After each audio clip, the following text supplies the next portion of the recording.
오늘 읽으신 본문 앞부분에서는 하나님께서 당신의 남유대에 대한 심판, 멸망을 반드시 할 것이다라고 하는 하나님의 필연적인 이야기들을 하셨어요. 그리고 그 심판은 너무나도 잔혹할 거고 철저하게 이루어질 것에 대해서 이야기하는, 앞에서는 아주 무서운 아버지 내지는 두렵고 떨리는 하나님에 대해서 이야기했다면, 그리고 나서 1절로부터 그 이야기가 아래로 쭉 나아가시다 보면 그 가운데서 하나님의 애끓는 마음, 내가 너희들에 대해서 지쳤다 라고 하는 아버지와 같은 부성애라고 할까요? 겉으로는 엄하신데 속으로 그 정을 삭히는 이런 느낌의 하나님이 어제 본문 1절부터 9절 사이에서의 하나님의 모습인 것 같아요. 그런 하나님께서 이제 1절부터 9절까지에서는 예레미야와 하나님과의 그 공적 대화에 해당되는 부분인 거죠. 공적으로 남유다라고 하는 국가 공동체가 앞으로 어떻게 될 것인지에 대하여, 또한 예레미야가 바로 그런 공적 이스라엘을 향한 대언하는 자, 선지자로서 그 역할들을 할 때 그가 하나님의 말씀을 전하는 이야기가 1절부터 9절까지의 이야기였다면, 오늘은 조금 더 개인적이고요, 또 어떻게 보면 친밀해 보이는 하나님과 예레미야 개인 간의 대화와 같은 모습이 사실은 오늘 본문의 모습이에요. 그래서 1절부터 9절 앞부분은 예언자로서 예레미야라면, 지금 오늘 본문에서의 예레미야는 하나님 앞에 서 있는 신앙인으로서의 예레미야의 모습이 아닐까 싶습니다. 해서 오늘 본문은 하나님과 예레미야의 개인적 대화로 바라보시면 좋을 것 같고요. 더 엄밀하게는 하나님께서 당신의 사랑하는 아들 예레미야를 설득하시는 거예요. 선지자라고 하는 직업, 하나님의 사명을 가지고 있는 예레미야라고 하는 사람의 그 삶의 자리, 또 그의 삶, 그의 사명을 이렇게 해야 되지 않겠니라고 아버지로서 사랑하는 아들을 설득하시는 듯한 모습이 오늘 본문에 사실은 등장합니다. 먼저로는 앞에서 공적 예레미야, 선지자로서 예레미야에게 너는 이런 말을 전해라 할 때 주로 하는 얘기가 뭐냐면 죽을 거라는 거죠. 멸망할 거라는 거죠. 이런 두렵고 떨리는 심판의 메시지를 쭉 전하던 예레미야가 결국에 그렇게 하나님의 말씀을 주셔서 그 말씀대로 전하고 나서의 자기 모습, 자기 고백, 이게 오늘 본문 10절이거든요, 여러분. 10절 같이 한번 좀 읽어봐 주십시오. 함께 합니다. 시작.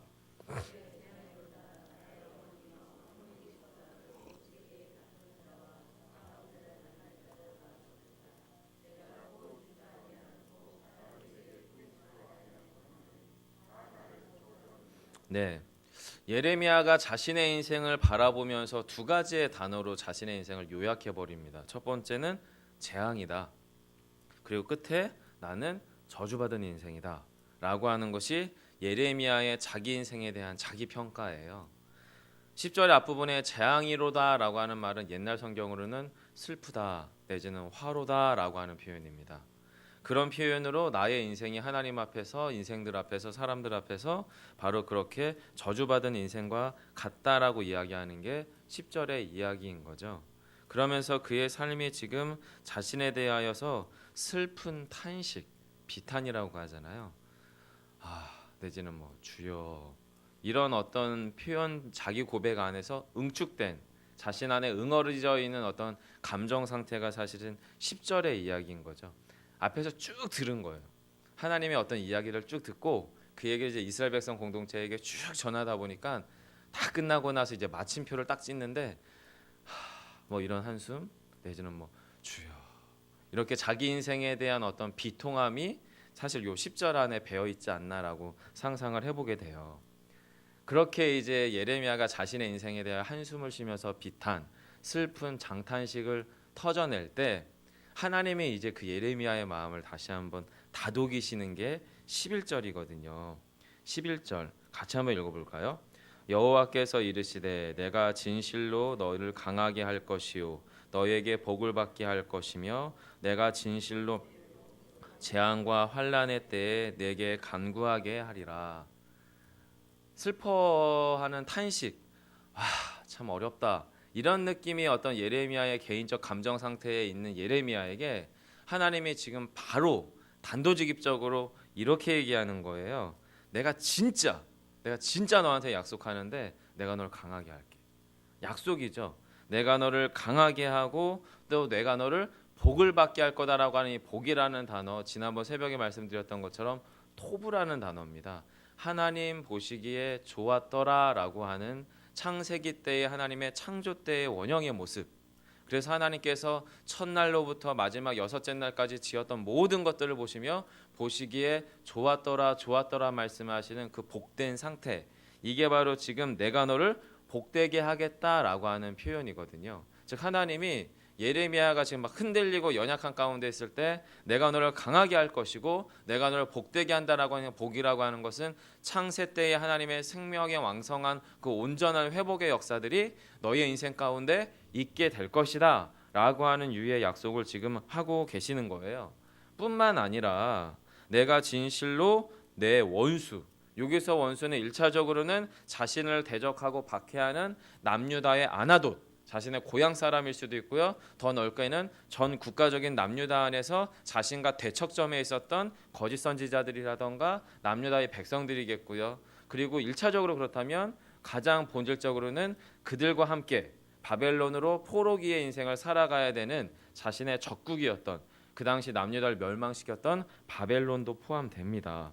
바로 이 원수, 내 원수로 재앙과 환난의 때에 내게 간구하게 하리라 라고 하면서 그 역전, 원수와 나의 지금의 이 신세와 처지를 역전시키게 될 것이다, 그 약속을 지금 하나님이 11절에서 하시는 거예요. 이제 그렇게 약속을 하고요. 그러고 나서 이제 하나님께서 반전을 일으키세요. 그게 12절입니다. 그런데 느가 눅이 철 곧 북방의 철과 놋을 꺾으리리요. 이 얘기는 요거예요. 예레미야야, 근데 실제로 인간적으로 생각해봐라. 지금 바벨론만한 그 국가를 누가 이길 수 있겠니? 현실적으로. 그래서 현실은 뭡니까? 그러나 내 모든 죄로 말미암아 내 국경 안의 모든 재산과 보물로 값없이 탈취를 당하게 될 것이며, 여기에서 내 모든 죄라고 할 때 너라고 하는 표현은 남유다를 표현하는 겁니다. 즉 지금 예레미야의 개인적 인생 있잖아요. 하나님의 부르신 사명자로서 하나님의 아들로서 예레미야의 인생과 지금 이제 13절에서 하나님이 아주 교묘하게 남유다의 인생, 남유다의 처지, 남유다의 그 운명을 개인적 예레미야의 삶과 동일시하십니다. 이걸 겹쳐버리세요. 겹쳐버리시는 게 13절이에요. 그래서 그러나 내 모든 죄라고 하는 것은 남유다 안에 있는 하나님이 싫어하시는 그 모든 죄로 말미암아 어디요? 바로 남유다 국경 안에 있는 남유다의 모든 재산, 모든 보물들을 이 바벨론이 어떻게 해요? 거저 빼앗아 버리게 될 것이고, 또한 이어서 보실래요? 내 원수와 함께 내가 알지 못하는 땅, 바벨론 땅으로 남유다 백성들과 함께 너가 어떻게 해요? 예레미야, 너의 인생이 포로되어 가겠구나, 그 얘기를 지금 하시는 거예요. 왜냐하면 하나님 당신의 공의의 진노가 남유다를 살라버리기로 작정했기 때문인 거죠. 여러분, 인간적으로 보면 예레미야를 지금 하나님이 얼르고 때리고 당근과 채찍을 주시고 장난하시는 것도 아니고 이랬다 저랬다, 하나님이 지금 예레미야를 들었다 놨다, 천국에 갔다 놨다가 지옥에 갔다 놨다가 막 이런 거 같은 느낌이 사실은 이 본문 10절로부터 14절까지 해서 저는 개인적으로 좀 느껴져요. 인간적으로는 사실 좀 짜증납니다. 네, 여러분, 하나님의 그런 예레미야와의 이런 모습을 통해서 우리 안에 무엇을 보여주시려고 하시는 거냐?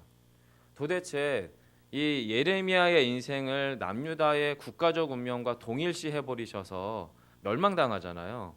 포로기를 살아가게 되잖아요. 아무것도 할 수 없는 절망의 밑바닥으로 이스라엘을 아주 그냥 시궁창에 밀어 넣어버리시거든요. 그런 인생, 남유다의 그 운명을 지금 예레미야도 이제 같이 겪어야 되는 거거든요. 그런데 왜 그걸 하나님은 강하게 하겠다, 내지는 복되게 하겠다라고, 그게 왜 복이고 그게 왜 강한 것일까요? 사실 여러분, 본문 10절부터 14절 안에서는 그 질문이 우리 안에 일어나야 되거든요. 얼르고 달래는 것도 아니고 어린애에게 사탕 줬다 뺏는 것도 아닌데 왜 하나님이 지금 예레미야라고 하는 인생을 담보 잡아서 하나님 앞에 신실한 하나님의 사람의 인생을 뒤흔들어서 그의 인생을 남유다의 국가적 운명과 동일시하셔서 지금 그의 인생을 시궁창 같은 바벨론 땅으로 그의 인생을 내몰고 계시는가? 그리고 그것에 대하여 하나님은 왜 계속하여 성경을 통해서 예레미야야 내가 너를 강하게 할 것이고 내가 너를 복되게 할 것이며 너의 원수가 너에게로 돌아와서 간국해 할 것이다. 너의 인생이 역전될 것이다 라고 이야기하시는 이런 류의 복잡하고도 교묘한 신경전 같은 이야기를 하나님이 왜 하시는 거냐는 거예요. 여러분, 그게 우리에게 지금 오늘 본문에서 던져주는 사실은 메시지입니다. 왜냐하면 여러분, 예레미야의 인생은 하나님의 공의와 하나님의 사랑이 만나는 샘플 같은 인생이 되어버렸습니다. 남유다를 향한 하나님의 공의는 뭡니까? 네, 남유다의 멸망이에요. 남유다의 심판이에요. 그럼 여러분, 남유다의 그 멸망과 심판이 하나님의 작정된 공의고 당신의 취소하실 수 없는 정의시라면 하나님의 사랑은 뭡니까? 바로 그 멸망당한 바벨론 땅 그 가운데 내가 그들과 함께 하시는 거죠. 누구를 통해서요? 네, 예레미야를 통해서.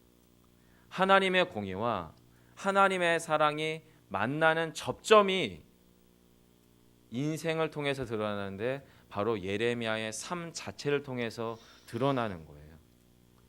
하나님께서요, 보이지 않는 하나님으로 내가 남유다 백성들아 너희가 멸망당할 거지만 내가 너희와 함께 있을 거야 라고 했는데 하나님이 안 보여요. 안 들려요. 안 만져져요.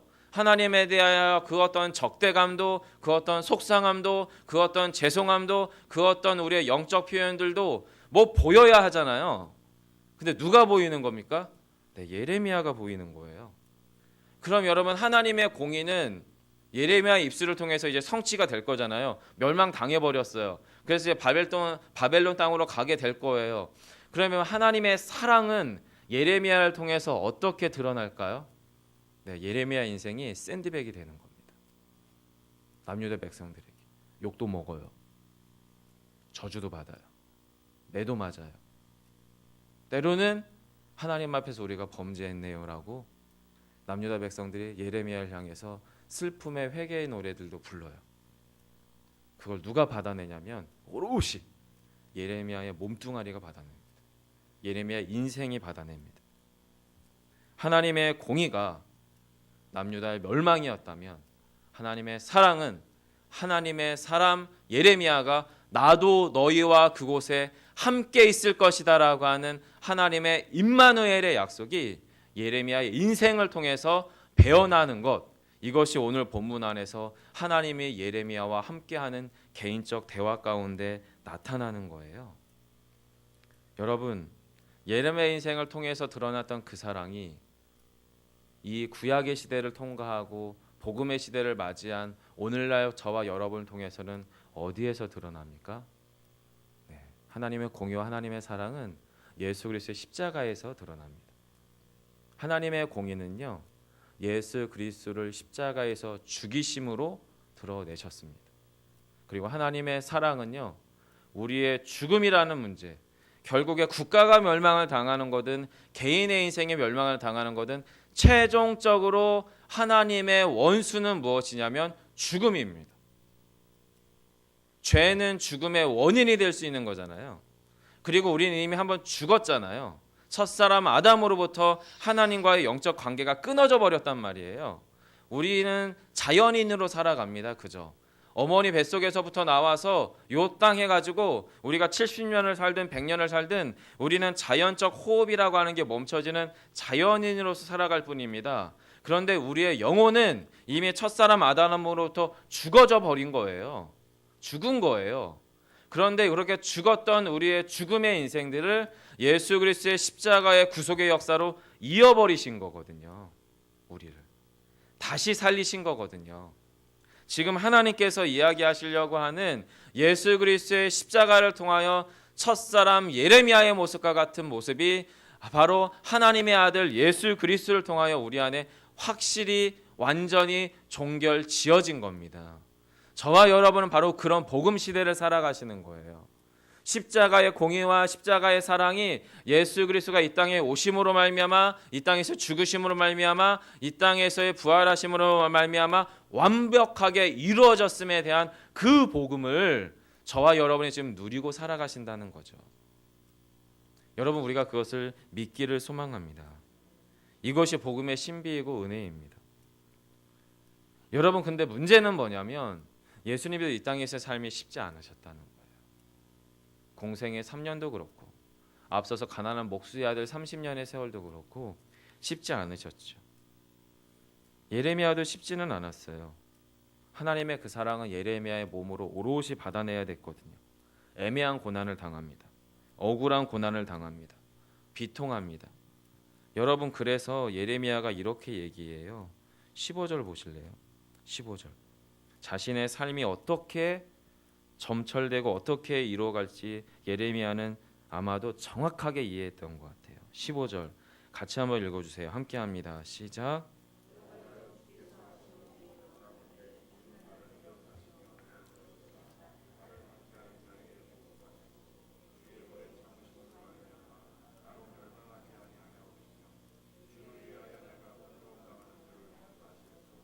네, 이어서 16절입니다. 만군의 하나님 여호와시여, 나는 주의 이름으로 받은 자라. 내가 주의 말씀을 얻어먹었사오니 주의 말씀은 내게 기쁨과 내 마음의 즐거움이오나. 지금 하나님 앞에서 예레미야가 솔직하게 얘기하는 거예요. 하나님, 저를 좀 기억해 주세요. 제가 당할 고난 가운데, 박해 가운데에서 그 원수들에 대해서 하나님이 좀 갚아주세요. 그리고 당신의 오래 참으심으로 저를 멸하지 말아 주십시오라고 이야기합니다. 그러면서 이어서 17절 가운데에서는 바로 그렇게 하나님의 은혜의 말씀 가운데에서 내 삶이 즐거움과 기쁨이어야 하는데 그의 인생이 어디에 있냐면 17절에 보시면 여러분 두 가지의 상황이 대치됩니다. 첫 번째는 기뻐하는 자의 모임 가운데라고 하는 상황과 또 하나는 주의 손에 붙들려 홀로 앉아 싸우니라고 하는 혼자 남겨져 있는 상황 두 가지가 대치돼요. 원래 예레미야는 애시당초 첫사람 아담 때부터 하나님과 온전한 교제함에 있었던 그 온전한 회복과 하나됨의 기쁨이 있었던 것처럼 예레미야는 굳이 남유다에서 태어나지 않았으면 또는 굳이 슬픔과 애통의 선지자가 아니었으면 그냥 행복해요. 하나님과 다이렉트로 얘기하고 깊이 영적 교제 안에 들어가서 그냥 하나님과 그 기쁨의 교제를 누리면 되는 거예요. 그 가운데 있어야 될 그 예레미야 인생을 하나님이 일부러 빼내세요. 그리고 어떻게 하십니까? 홀로 앉혀두세요. 그런데 어떻게 해요? 주의 손에 붙들린 채로. 그렇게 인생을 그가 살아가게 돼요. 그러고 하나님의 말씀의 기쁨을 빼앗아 버리세요. 말씀의 즐거움을 빼앗아 버리세요. 그리고 말씀에 뭐를 채우십니까? 하나님의 공의의 분노를 예레미야의 말씀 안에 채워버리세요. 그럼 여러분 예레미야를 통해서 터져 나와야 될 말씀의 선지자인 예레미야가 기쁨과 즐거움의 선지자가 될 수 없겠죠. 하나님의 공의와 분노만이 채워진 말씀이었다면 예레미야의 입술로 통해서는 비통함, 멸망의 메시지, 슬픔의 노래만이 사실은 예레미야의 입술. 그래서 예레미야의 별명이 눈물의 선지자인 거죠. 그러면서 예레미야가 자신의 영적 고통을 이렇게 얘기합니다. 나의 고통이 계속하며 상처가 중하여 낫지 아니함은 어찌 됨이니까. 주께서는 내게 대하여 물이 말라서 속이는 시내 같으시리까. 여러분, 제가 18절까지 읽어 나가는데 그 가운데에서 이 단어가 생각이 났어요. 엘리 엘리 라마 사박다니. 나의 하나님 나의 하나님 어찌하여 나를 버리시나이까. 나의 아버지 어찌하여 저를 버리십니까. 예레미야의 인생을 통해 하나님께서 보여주시려고 하셨던 것은 메시아적인 고난이었습니다. 신자가 이 땅 가운데서 당하게 될 그리스도적 고난을 예레미야의 인생을 통해서 지금 보여주고 계신 거예요. 여러분 어차피 힘들 인생일 거라면 저는 이런 삶도 괜찮을 것 같은 거예요. 저희는 어차피 힘들지 않습니까? 먹고 살기 어차피 힘들잖아요. 자녀 키우는 거 어차피 힘들잖아요. 아내가 밤마다 가끔 한 번씩 어떻게 육아 실력도 안 되는 우리한테 하나님이 쌍둥이까지 애 넷을 주셨을까라고 얘기를 해요. 그럼 이제 제가 약간 자기 체면에 가깝게 야 어차피 애 없어도 힘든 게 우리 인생인데 애 없어서 힘들 바에는 차라리 다복한 게 낫겠다. 여러분 용서하여 들으십시오. 애가 없으신 가정을 폄하하려는 표현이 아니라 어차피 애 없이도 힘들거든요. 어차피 똑같은 24시간 뭐 때문에 고민하고 힘들고 진통하고 힘든 인생일 거면 저는 차라리 다복한 게 좋겠어요. 차라리 똑같지 않습니까 여러분? 예수 없이 힘든 인생일 거라면 예수 없이도 어차피 나그네 인생으로 80년 100년 살 거라면 예수와 함께 사는 게 낫지 않겠습니까? 지금 그 얘기를 예레미야 인생을 통해서 저와 여러분에게 하나님이 계속해서 하시는 거예요. 계속해서 예레미야의 인생을 담보 잡아서 지금 저와 여러분이 신자된 인생을 이 땅 가운데서 어떻게 살아가기를 원하니? 라고 지금 저와 여러분에게 질문하고 계시다라는 겁니다. 그러면서 하나님께서 지금 예레미야가 이렇게 얘기하는 거잖아요. 주님, 왜 주님은 저에게만은 물이 마른 시내 같습니까? 왜 사기꾼 같은 시내 같습니까? 저 멀리 너무나도 풍성한 생수가 흘러가는 시내 같아 보이는 거예요. 근데 막상 가봤더니 그곳은 골만 깊어요. 물이 말라버린 거죠. 처음에 만난 하나님은 내 인생을 처음부터 끝까지 해피엔딩하게 해줄 줄 알았는데 예레미야가 처음 만난 그 말씀의 기쁨과 즐거움은 이 세상에 그 어떤 즐거움과 비할 게 전혀 없어 보일 줄 알았는데 막상 하나님 앞에 가까이 나아가 보니까 그곳은 말라 비틀어져 버린 거예요. 거기에는 하나님의 진노만 남아있고 하나님의 고난만 남아있고 하나님 때문에 흘려야 될 예레미야의 눈물만 남아있는 거예요. 그러니까 하나님 앞에서 그의 인생이 너무 고단해서 하나님 저 속이시는 거 아닙니까? 라고 하는 예레미야의 질문이 지금 18절 가운데 흘러나오는 겁니다. 그러자 하나님이 이렇게 말씀하세요. 여호와께서 이와 같이 말씀하시되 내가 만일 돌아오면 내가 너를 다시 이끌어 내 앞에 세울 것이니 예레미야야 포로기의 인생을 너가 살겠지만 너가 다시 돌아오면 내가 널 내 앞에 세울 것이다. 내가 만일 헛된 것을 버리고 귀한 것을 말한다면 너는 앞으로도 지금처럼 나의 입이 될 것이다. 사랑하는 성도 여러분, 저희가 어차피 나그네 인생을 살 것이라면 우리에게 주신 사명을 기억해 주십시오. 화목해 하라 하신 하나님의 사명. 그 사명 없이도 힘들게 살 거라면, 그 사명 없이도 이전 투구하면서 살 거라면, 그 사명 없이도 이 땅에서 먹고 사는 문제 때문에 전전긍긍하고 씨름하며 살 거라면 여러분 우리가 그 전전긍긍하는 인생 가운데 이 화목해 하라신 사명 가지고 들어가시기를 바랍니다. 그리고 이 땅 가운데에서 우리 역시도 예레미야처럼 그리스도의 남은 고난을 채우며 살아갈 수 있는 저와 여러분의 삶이 되기를 소망해요. 그때 주님이 뭐라고 말씀하십니까? 내가 너를 이 백성 앞에 견고한 놋 성벽이 되게 하겠다. 이스라엘 광야 땅 가운데 하나님이 장대 안에 세우신 구리뱀처럼 그리고 2000년 전 이 땅 가운데 나무 십자가 가운데 세우셨던 그리스도의 십자가의 그 몸뚱아리를 거기에 박으셨던 것처럼 여러분 제가 또 저가 여러분이 이 땅 가운데 남겨진 이유는 너무나도 분명합니다. 바로 놋성벽이 되게 할 것이기 때문이에요. 누군가가 저와 여러분의 삶을 바라보며 거기에서 구원이 있구나, 여기에 복음이 있구나라고 하는 것을 깨닫게 하시기 위해서 여러분의 가정 안에 불신 남편 두신 거고요. 여러분의 가정 안에 예수 안 믿는 자녀 둔 거고요. 여러분의 가정 안에 도저히 돌아올 것 같아 보이지 않는 아내 둔 거고요. 여러분과 저의 교회 환경 가운데 주님을 제대로 믿지 않는 이상한 종류의 신자들을 이 교회 안에 남겨둔 것임을 여러분 믿으시기 바랍니다. 그리고 이 가운데에서 저와 여러분이 바르고 화목케 하라 하신 복음적인 사명 가운데 살아가시는 저와 여러분 되시기를 간절히 소망합니다. 기도하겠습니다. 하나님, 예레미야의 인생이 참 안쓰럽습니다. 너무 슬픕니다. 그리고 대견하기도 하고 부럽기도 하고 멋지기도 하고 참 복잡합니다.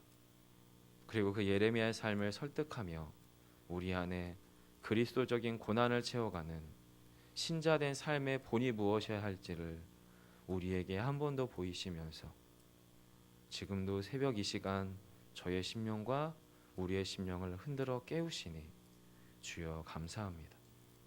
한 번 더 주의 말씀 가운데 우리의 심령을 세우며 이 땅에 세워진 놋 선벽과 같이 하나님, 저희가 우리의 삶의 자리 그곳 가운데에서 주님의 사람으로 살아가게 하여 주옵소서. 오늘 한날 주의 은혜만을 기억하며 살아가는 저희 모두가 되게 하시기를 소망하며 예수님 이름으로 기도합니다. 아멘. 하늘에 계신 우리 아버지여